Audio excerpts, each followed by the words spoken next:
Alright, before I go any further, I have to mention the music of RVB. The music for the Blood Gulch Chronicles was written and performed by Nicholas Audie Roland and his band Trocadero. Not only have they created themes that have probably been burned into the minds of any RVB fan, but the standalone songs like Steady Ride are also great and I highly recommend them. Alright, let's do this. Oh. Come on, Mr. Blue Guy. You gotta wake up. Wake up. It hurts. Just let me die. You can't die. I'm bored. Like I said last time, Red vs. Blue Season 3 is when things get complicated. We are at the point where the story is no longer divided between the two teams, but rather different groups of characters. This means instead of 2 storylines, we have like 10. So yeah, complicated. This is also the biggest season. Not just runtime, but the amount of events that happen can be hard to keep track of. But despite all that, the quality of the show is at its best, with the creators fully settled into their style. So let's get into this season's story. When we last left our characters, they were scattered across the universe due to O'Malley's sabotage. We catch up with Sarge and Caboose in Battle Creek. They don't find O'Malley, but they do find... Kill the Reds! Kill the Reds! Kill the Reds! Kill the Reds! Kill the Reds! You are not going to like it. Halo multiplayer match. I've always loved this scene. Not only is the parody of online multiplayer hilarious, but the pairing of Sarge and Caboose, the 2 most mental characters of the series, is incredibly fun to watch. Oh, blue team, look what I have! Oh, blue team! Look what... Wait, I messed up my line. Let's start over. Although it is weird that they portray an online multiplayer match in the one Halo game that doesn't have an online mode. Eventually, Simmons, who is still in that room of teleporters, manages to get Sarge and Caboose to his location. He's also able to make contact with Blood Gulch and direct Donut to fix the teleport and teleport him, Tex, and Tucker to Sidewinder, along with Simmons, Sarge, and Caboose. Also, Vic has hired a former freelancer named Wyoming to take Tucker out as he knows about the whole red is blue conspiracy thing. Meanwhile, Church and Griff are still stuck in the Sidewinder jail when Church hears a strange ticking noise coming from his stomach. Uh-oh. Caboose, don't touch that. This is the button to find Church. Uh-oh. That's not gonna be good. Did he just do what I think he did? Yeah, Caboose ended up accidentally activating the bomb that Sarge snuck inside Church's body. Why anyone would let Caboose near that thing is anyone's guess. Fortunately, Church and Griff are released by some unknown figure and they meet up with the rest of the gang as the fight with O'Malley begins. He activates a weather device that Sarge implanted in Lopez. I have no idea. Things look bad for the Reds and Blues when Simmons summons the Grunts from Battle Creek. And if anyone can take out O'Malley, it's that 10-year-old kid on Xbox Live. Unfortunately, Lopez's weather thing strikes Church, meaning that the bomb cannot be disarmed. Wanting to prevent the explosion, Tucker decides to blow Church up with a rocket. Wait, what? But the rocket will kill me. Church, you realize you're already dead, and Sarge can apparently build an infinite number of robot bodies, so what are you worried about?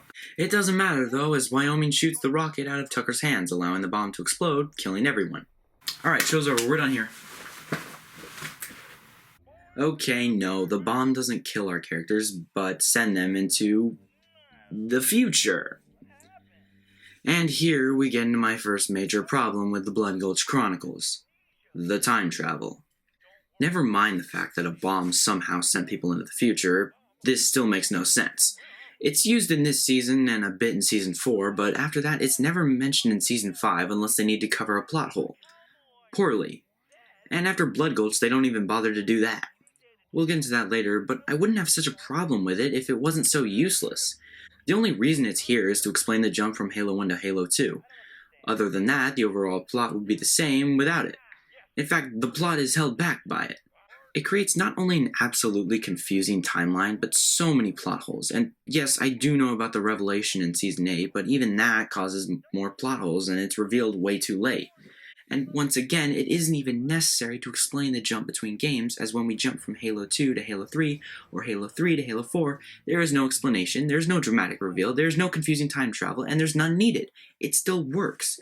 So why force a confusing, convoluted, and contradictory plot point if it does absolutely nothing? So, how's Halo 2? Look, I know I'm complaining a lot, but I really do love this season. The problems don't hinder my enjoyment of this season, but rather affect the later two. So, the look of Halo 2, I'm not really a fan.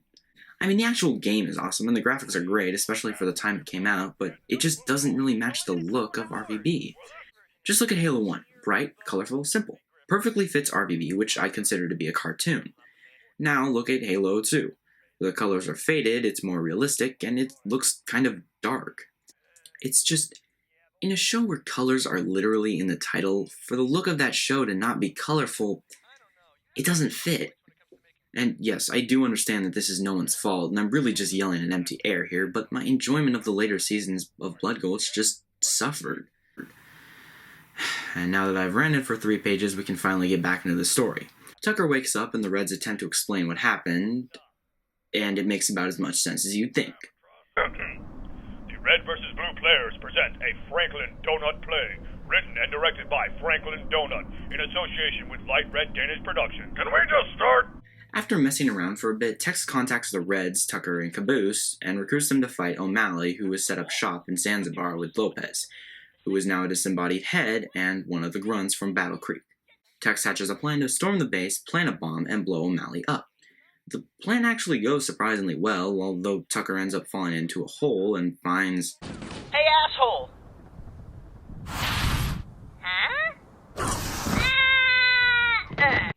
an energy sword. It may not seem like much now, but this is actually a big deal, as Tucker will possess the sword from now on, and it's a permanent upgrade to a character who, up to this point, wasn't really anything special. We'll see where this goes, but keep an eye on Tucker.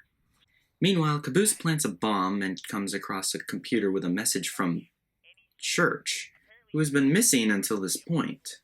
You see, instead of getting blown into the future with the others, Church ended up in the past, which is apparently a game of Marathon 2. He meets that computer from Zanzibar whose name is apparently Gary. Gary informs Church of a great prophecy that the dumbest blue being in the universe will claim the great weapon and destroy the universe. Okay, this great prophecy arc is still one of the plot points that we know the least about.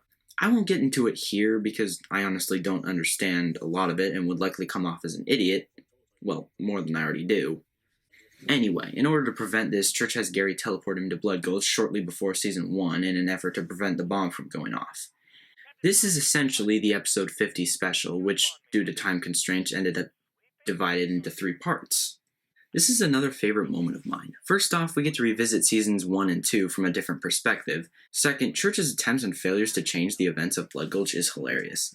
His growing frustration is incredibly fun to watch, and the absolutely ridiculous levels of failure make you think that this world is just out to get him.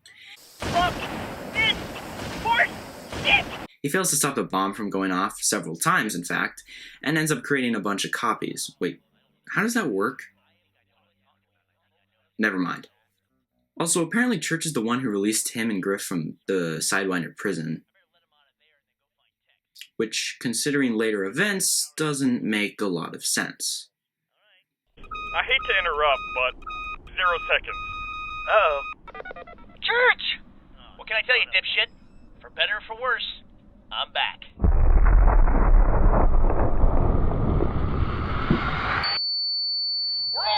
The multiple Churches decide that the best course of action is to allow himself to be blown into the future with his friends.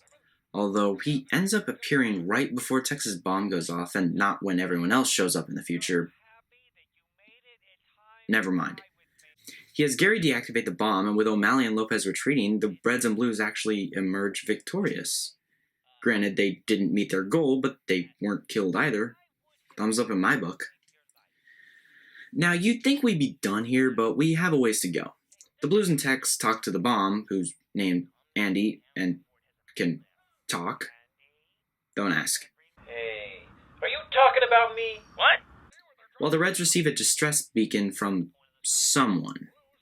Meanwhile, O'Malley has Lopez build a robot army to achieve a day of victory. Lopez somehow does this without arms or a body, and the robots begin their assault. Slowly. Chistes que quieres esta día de victoria. A este velocidad va pasar 24. While Church tries to find out more about the Great Prophecy, O'Malley attacks. The Reds take this chance and escape, heading towards the distress signal. Things look bad for the Blues, but the Great Destroyer arrives, kills all the robots, and scares O'Malley away. Church, seeing this, assumes the Great Destroyer to be Tex, even though she isn't blue or dumb. However, when he finds out Tex didn't kill the robots, he runs to Gary. He asks him who the Great Destroyer is, to which Gary responds, "Knock knock," as a mysterious elite approaches Church. Meanwhile, the Reds arrive at the location of the distress signal to find Blood Gulch. No!